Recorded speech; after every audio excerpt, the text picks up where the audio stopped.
A cada 24 horas, 11 pessoas foram mortas por um policial em 2024 em 9 estados brasileiros.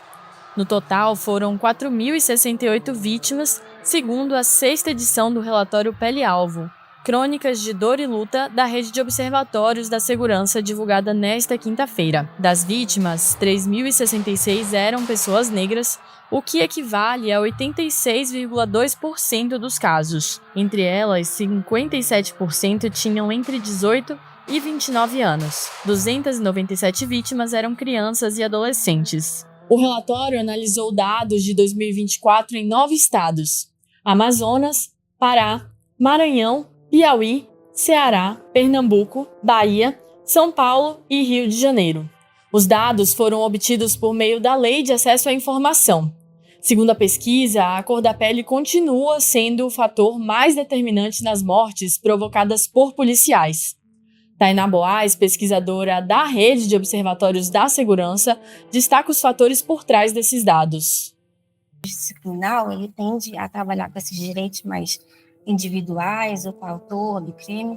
Então, quando a gente pensa o crime, a gente pensa muito no autor, né? Alguém que comete o crime. Então, quando a gente traz esse debate, é mais para um plano de estrutura, né? De uma maneira mais coletiva, de passar por essas pessoas, né? E ter esse contexto desse argumento de que um agente sai de casa intencionalmente para abordar pessoas negras e que durante a ação da polícia não ver cor, não é?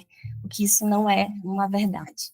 Isso é uma questão macro e não é necessariamente específico. A Bahia continua sendo o estado com a polícia mais letal, 1.556 mortes em 2024. No estado, pessoas negras têm 6 vezes mais chances de morrer em ações policiais. Em Pernambuco, 92,6% das vítimas eram negras. No Amazonas, 90% das pessoas mortas também eram negras, e 67% tinham entre 18 e 29 anos. Procurada, a Polícia Militar da Bahia afirmou não dispor de fonte para tratar sobre o assunto. No Rio de Janeiro, foram 546 mortes em 2024. Isso significa que lá, pessoas negras têm 4,5 vezes mais chances de serem mortas pela polícia. Em São Paulo, o número de mortes aumentou 59% em relação a 2023. Já o Maranhão teve alta de 22,6%. O Ceará registrou o maior número de vítimas desde 2019.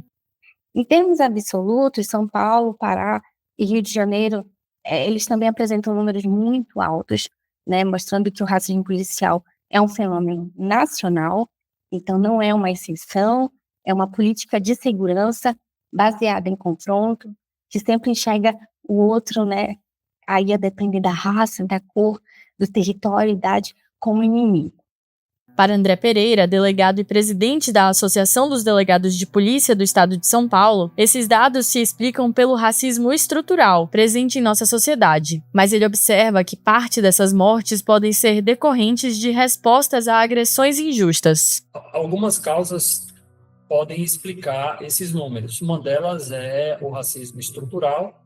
E, de outro lado, a gente tem que entender muito bem que recorte está sendo feito em relação a esses dados, porque quando nós falamos de letalidade policial, nós não estamos dizendo que o policial matou alguém deliberadamente. Nós podemos ter aí uma análise de casos como mortes decorrentes de intervenção policial, ou seja, quando o policial sofre uma agressão injusta contra si ou contra outro cidadão por parte de um bandido, ou você pode ter excessos praticados por policiais no desenvolvimento das suas atividades, que neste caso, no final das contas, a gente teria um homicídio praticado por um agente do Estado. Então, esse é o primeiro recorte que tem que ser feito. Nós não podemos enquadrar todas essas mortes em uma ação deliberada dos policiais, até porque nós entendemos que quando esses dados são depurados, essas situações de excessos, elas são as exceções e não as regras.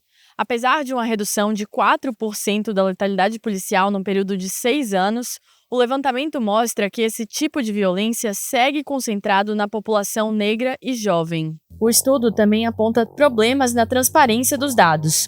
Em 512 casos, não há informação sobre raça ou cor da vítima, o que representa 1 em cada 8 mortes.